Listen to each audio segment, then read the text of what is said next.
Hello, everyone. Thank you so much for watching another episode of the Emanuel Show. Today's episode is very, very special to me. I had the opportunity to meet this woman through Facebook, actually, when I was putting out a call for anybody that would like to come on to the show. This woman by the name of Miss Joanne, I'm sorry, not Joanne. Nnaoj Aircram. She contacted me and, I gave her a phone call. And ever since then, we've been connected via Facebook and, we've been talking on and off about her life and her journey. And I want you all to get to know her. I want you all to understand who she is and allow her to impart some of her knowledge that she is able to get over these past few years onto you. So enough about the introduction. I want to just dive straight in. I want you all to get to know Miss Nnaoj Aircram. Yes, I know the name. I know people out there looking like he doesn't know the name. I know. I just want to make sure I'm pronouncing it the right way. Right. But Miss Nnaoj, I want you first of all. Let's talk about who you are. Who is Nnaoj Aircram? Tell me about an individual that has traveled through her life, living or just existing and not living, and it's been a rocky road from childhood all my life basically, and. I have 9 children, 21 grandbabies. I'm 61 years old, and it's like having a spiritual awakening has brought me to the place I am now, and it's like I'm free.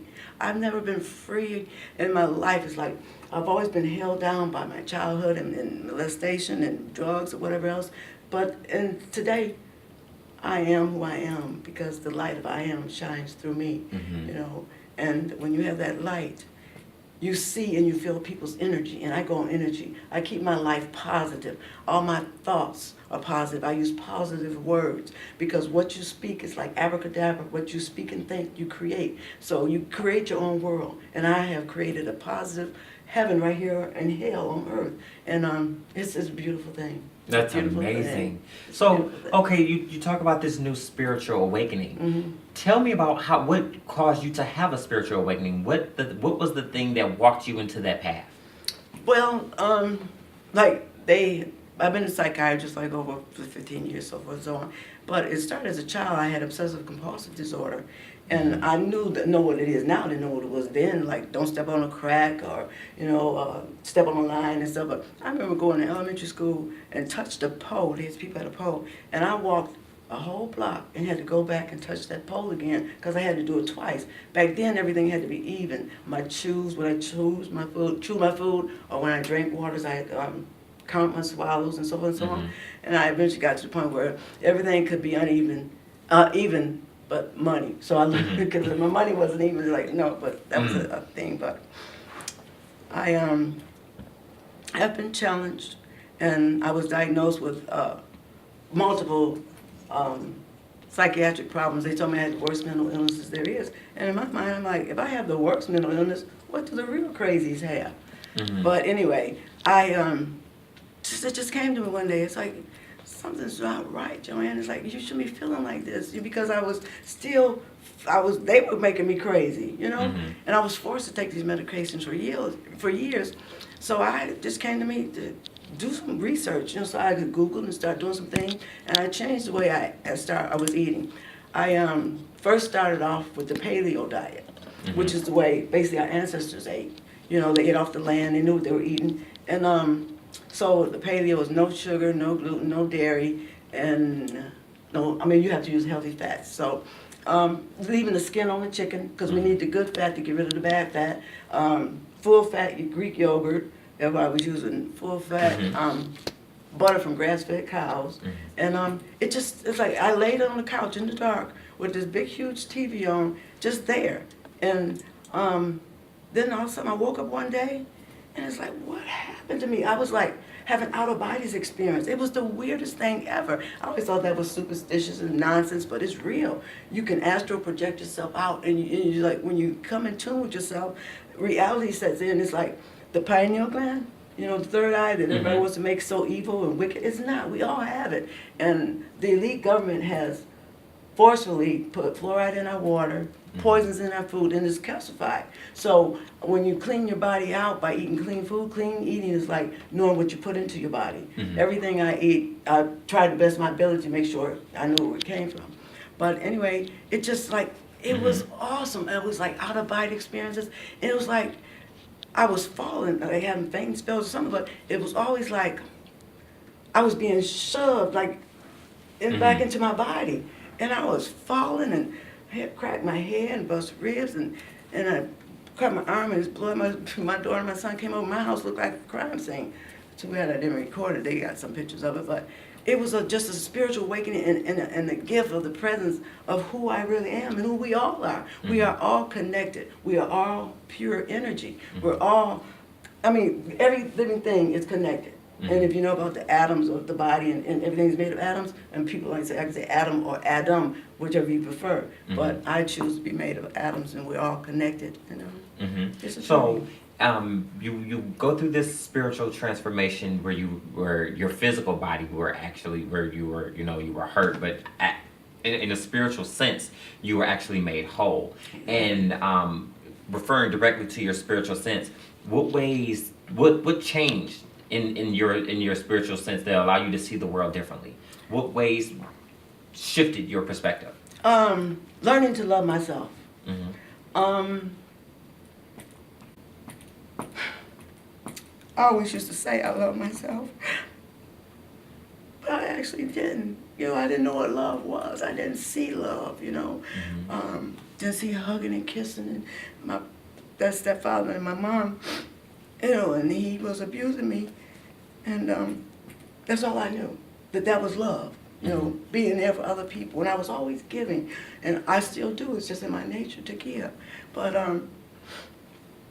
I had to change, and learning to love myself made me whole, because I was just existing, doing the routine what we've been taught to do, you know, led to believe. I was raised in the church, I have the Holy Ghost, I do, you know, speak in tongues and all that. But I see things differently now. I see God differently now. I see He's the source. He's the one, you know. Because when you use the word God, people use it so freely. You know, what God are you speaking of when you say God? You know. So I had to change. You know, I know there's a power higher than myself, and I know that reality sets in once you realize that there is something greater than us. And it's like, you know, we've been brainwashed from childhood, you know, raised in the church. I've been baptized several times, and I still belong to a church. I'm going to go back to church tomorrow, matter of fact. And I think like church is like a place where basically there's so much positive energy there that the force is there. So like preachers or the congregations, people can heal. If there's enough energy being, you know, extended toward whoever it is, whatever it is, miraculous miracles do happen. And that's how it happens, through the positive energy, the force of the congregation, you know, being laid hands on. But you have to watch who puts their hands on you, because all energy is not good energy. I completely understand and agree with you. I personally had an experience where I didn't really necessarily want a particular person praying for me because I didn't feel good after the prayer. And I know many of our viewers can actually attest to that. It's the touch and the energy that you send to somebody that can it can latch hold, and then it may not necessarily be something that you want holding on to you. I know a lot of people that have been suffering for quite some time with something that somebody put on them that wasn't meant for them in the first place. So I completely understand that notion that energy is something that it's real. It's real. It's definitely something. It's a force that can pull you into something that's something you weren't supposed to be. When people sleep with people, you're sleeping with everybody else's energy and spirits that they've slept with. You know, so on that point, I could see, you know, being, you know, staying a virgin or being real particular about who you're with. People nowadays, sex is so freely, it's like, you don't have to do that. It's just out there, like everybody's advertising, everybody's naked, and they want to be like the Kardashians, and all the energy of people is transferred, and it's like, you know, when you sleep with this person and that person beside catching something. But nowadays, it's like, it's not cool. It's not cool at all. And I've been withholding for 5 years now, and I'm actually now seeking a soulmate because, you know, my soul is ready, you know. I've been married and so forth and so on, but, you know, the connection of love and self wasn't there. So now I'm at my higher self. You know, everybody has a higher self. and people don't realize it. People just do things to fit in and go along with the program and followers and so on. Be your own leader, be your own teacher. The research and the information is there in these phones. But people ask questions, all you gotta do is ask your phone. There's so much information, there's so much information out there. And the thing about it is, we have been programmed for 13 years, from 5 to 18, put in school, taught and programmed. We were programmed. All that nonsense is not real. That's fictitious stuff that they wanted us to believe. It's not real, And when you say that stuff, can you name something specific that you could refer to when you say that stuff isn't real? Christopher Columbus. Oh yeah. Those kind of things, like program, the history of America, Afro-American history. Ellis Haley admitted that book Roots was fictional, and they got all believing that. And if you've noticed, they keep playing that book for every generation, the new generation. They keep playing those movies to embed it in their head. But don't you think that Roots could be, even though the book itself is fictional, No, don't you think that was a it could be a lesson in terms of a history lesson of what occurred? Well, not necessarily an exact adaptation of what occurred, but Well, in actuality,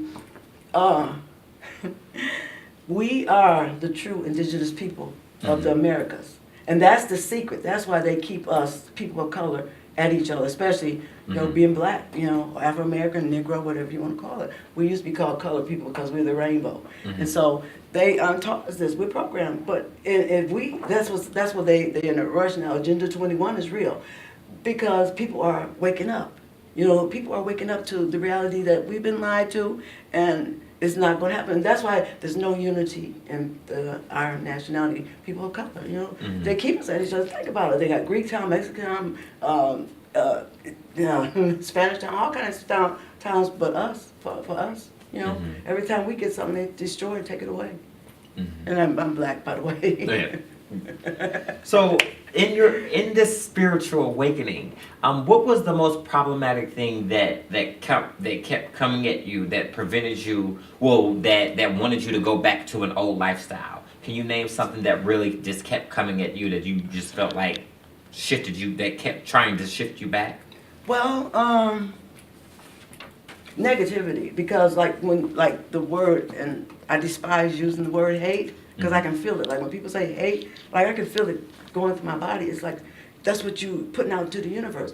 And people have so much hate in them, and they keep using the word hate groups and hate this and hate that. And that's why the world and the energy is so messed up. If you start spreading love and positive words, that's what you're putting out. And what you put out is what you get back. So if you think negative and speak negative, everything will be negative, and things you'd be like, I'm doing everything right. Why aren't things coming together? Because things aren't going to come together until you learn to be positive and think positive and focus on what you want. Because you can create it. I can tell you a story about the dentist wanted to pull one of my teeth, right? And I'm like, no. And I went to 3 different dentists. And it's like, well, can't you save it? So the third dentist, she was like, no, we can't save it. We're going to have to pull it. So when I was talking to one of the technician, and I asked her, it's like, before the dentist, I wish they could save it. I want to come. And the dentist came in and pulled my tooth up on the screen, and she looked at it. She said, I'm going to try to save that. And that was confirmation that what you speak, you can't create. Because I didn't want my tooth pulled, because then I have a partial or something. But what you speak and think, you create 24/7, even in your dreams. And then I listen to binaural beats for sleep. Binaural beats is it's like astral projection. It's amazing. Oh my goodness, it's amazing. I've astral projected and seen things, and it's awesome. It's awesome. Just one more question. For somebody out there that's watching this could be on the brink of trying to get a new spiritual connection. They want something to hold on to spiritually, but however they feeling a little lost. What advice would you give them in terms of trying to get into a new spiritual relationship with themselves or with God? How would you what advice would you give them? Take a hiatus from eating out fast foods, prepackaged foods. Start eating clean, and your body, it'll just automatically happen. You will finally just wake up because your body, it clears all the toxins and fog out your brain. It's like, and you become a sponge. I've become a sponge. I love knowledge. I'm re-educating myself, and I love it. But you have to want it, and you have to go for it. It's like people say it's hard to do this, hard to do that. It takes determination, and it takes strength. But if you want it, you can receive it. You can get it. You know, like you're a go-getter. Yes, you know? yes. And I love it. You know? Thank you. And that's all of our time that we have for now. But you Okay. are not done with coming on our show. We would love to have you back on. In a few weeks, actually, we're going to be filming another episode about spiritual awakening and having a spiritual panel. And I would love to have you back on the show and giving your input on getting a spiritual awakening and how to navigate through that potential area for somebody who could be going through one. Yeah. You'll have to come back on, and we definitely have to continue this conversation. Thank you so much. Thank you. I want to thank you all for watching another episode of the Emanuel Show. Please log online and watch this episode. Please share with all your friends and family. Miss Nnaoj is coming back again. Yes. We would love to continue this conversation. I want to thank you all for watching the Emanuel Show. God bless, and I'll see you all next time. Thank you so much for watching another episode of the Emanuel Show.